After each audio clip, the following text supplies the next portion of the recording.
Task 2 tells us we have this scale here. So we can see we have a unit of 4 and a unit of 5 more. Over here we have 6, and then we have another value, but we do not know this. So they just replaced it with a variable. But we can still figure out what that is without being told. So we can see that this is level, so we know these equal each other. So first I want you to write an expression for the left side. Let's go ahead and try that. So we have a unit of 4, and then they added on a unit of 5 more. So now what do you think will represent the right side here? So we have a unit of 6, and then they added on a unit of an unknown value. We'll just call that x. So now we want to write that out as an equation. So show how these are balanced. So we know that 4 plus 5 equals 6 plus x, because we can see that they are balanced here. So they can equal each other. So now I want you to think about, how can we figure out what x is? So I know that I can combine these terms on this side. We still, when you are doing this, have to follow our order of operations. This one doesn't have any groups. It doesn't have any exponents. It doesn't have any multiply or divide. So we can just put these together. You still have to follow that order of operations. So over here, we know that this side is 9. So we need to think about 6 plus what is going to equal 9. So these ones that are smaller numbers are fairly easy to do in our heads.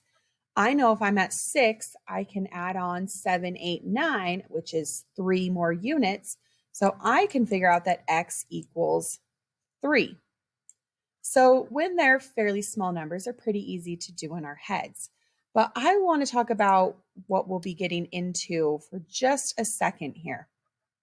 So I know that 4 plus 5 is 9, so I can do that and combine those. But I can't put 6 and x together because they are not like terms. This is a number, this is a variable, they're not the same.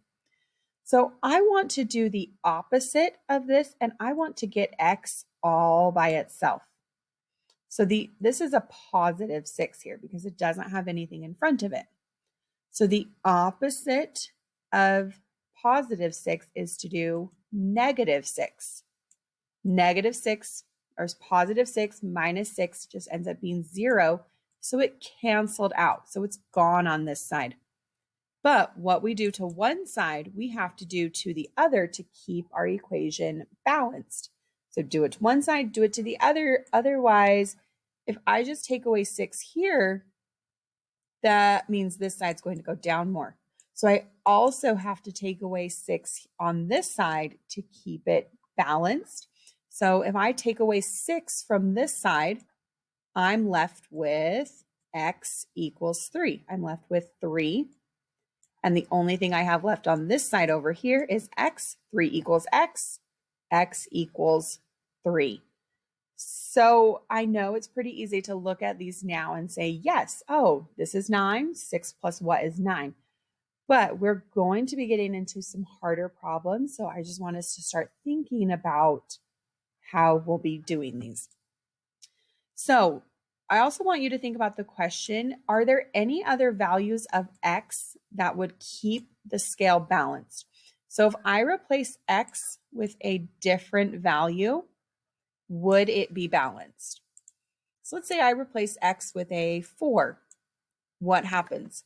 We know this side is 9, makes this side 10, so they would not be balanced. So going bigger doesn't help. What if we go smaller? Let's try replacing x with 2. So this side is still 9, but this side is 8. So now this side would be bigger and they are not balanced. So that doesn't work.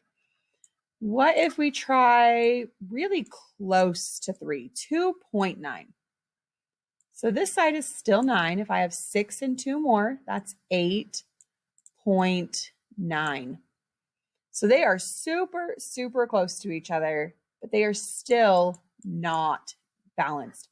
So for this particular equation, there is not another value of x that will keep it balanced. Any other value is going to either make it less or more than the other side, so it won't be balanced.